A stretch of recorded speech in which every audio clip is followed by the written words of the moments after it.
Important and confusing একটা MCQ নিয়ে হাজির হয়েছি। এটা বিভিন্ন পরীক্ষার মধ্যে আসে, ভার্সিটি এডমিশন, চাকরি পরীক্ষা। এখানে লেখা আছে sweet dash the uses of adversity.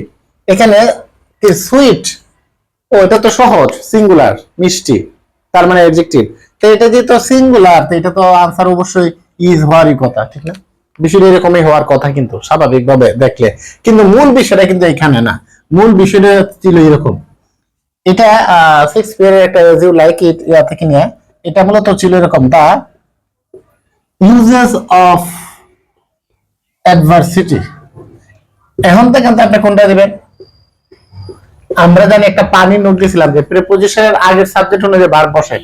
দেখেন এখানে কিন্তু প্রিপোজিশন আছে, তার মানে কি দা ইউজেস, তার মানে কি এটা প্লুরাল না?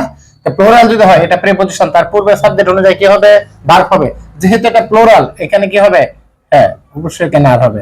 দা uses of adversity are sweet, মানে কি প্রতিকূলতার ফল কি মিষ্টি।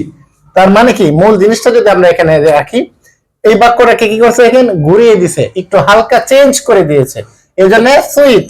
এখানে কি হবে? ইজ তো হবে না, আর হ্যাপিনেস এখানে যাচ্ছে না, তার মানে আনসার কি হবে?